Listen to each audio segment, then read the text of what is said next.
Oke. Ada keterlibatan penuh baik dari sisi kognitif maupun afektif, dari sisi pikiran maupun perasaan ketika dia menjawab segala pertanyaan yang diajukan kepada dirinya. Apakah itu menanda bahwa informasi yang diberikan itu otentik atau tidak, itu lain soal, karena sekali lagi saya tidak bisa menakar itu mengingat saya tidak punya akses ke alat-alat bukti lainnya. Tetapi yang ingin saya tekankan adalah ekspresifnya terdakwa, ekspresifnya hakim, ekspresifnya saksi di ruang sidang hingga derajat tertentu justru akan bermanfaat konstruktif. Sepanjang ada 3 syarat. Pertama, walau bagaimanapun kekesalan atau amarah itu tetap harus disampaikan dengan cara yang beradab. Tidak dengan cara-cara yang destruktif, melempar barang, mencaci maki atau sejenisnya. Itu pertama. Yang kedua, amarah atau kekesalan atau perasaan negatif itu ditujukan untuk hal yang juga jelas. Misalnya, lagi-lagi saya memberikan ilustrasi sesi tanya jawab antara Teddy Minahasa dengan penasihat hukum Dodi.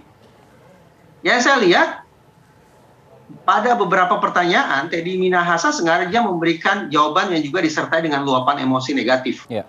Apakah itu salah? Tadi saya katakan tidak salah. Kenapa tidak salah? Karena menurut saya, ekspresi amarah atau kekesalan yang disampaikan oleh Teddy Minahasa pada saat itu adalah tepat. Karena dia diajukan pertanyaan yang membingungkan, pertanyaan tidak jelas, pertanyaan dengan asumsi yang keliru. Saya sesungguhnya tidak sedang menilai negatif penasihat hukum ini, tidak. Saya sedang membahasakan ulang bagaimana reaksi ketua majelis hakim terhadap penasihat hukum yang satu ini. Ya. Seingat saya, berulang kali, untuk tidak mengatakan keseluruhan, berulang kali pertanyaan yang diajukan oleh penasihat hukum Dodi harus dikemas ulang oleh ketua majelis hakim. Harus disampaikan ulang oleh ketua majelis hakim. Nah, jadi kembali ke pokok persoalan, masuk akal kiranya kalau terdakwa kemudian kesal atau amarah tertuju pada hal yang jelas dan itu merupakan ekspresi perasaan negatif yang positif. Itu ciri yang kedua. Ciri yang ketiga, bahwa luapan perasaan negatif itu akan bermanfaat konstruktif kalau bisa mengubah ritme pertandingan. Kalau bisa memberikan efek koreksi kepada lawan bicara.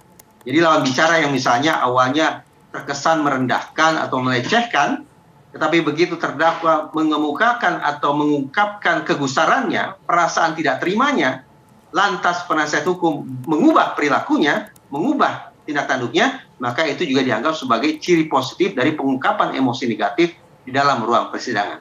Oke, dengan adanya luapan-luapan ekspresi negatif yang disampaikan oleh satu terdakwa, katakanlah Teddy Minahasa, yang tertuju kepada pihak terdakwa lain, nah bagaimana kemudian pihak terdakwa lain ini harus mengcounter itu? Apakah dengan luapan ekspresi yang sama atau sebaliknya agar kemudian ritme persidangan ini bisa bisa lebih dinamis, lebih ya take and give-nya ada begitu. Tapi dijawab setelah jeda ya, Bang Reza. Kita kembali sesaat lagi.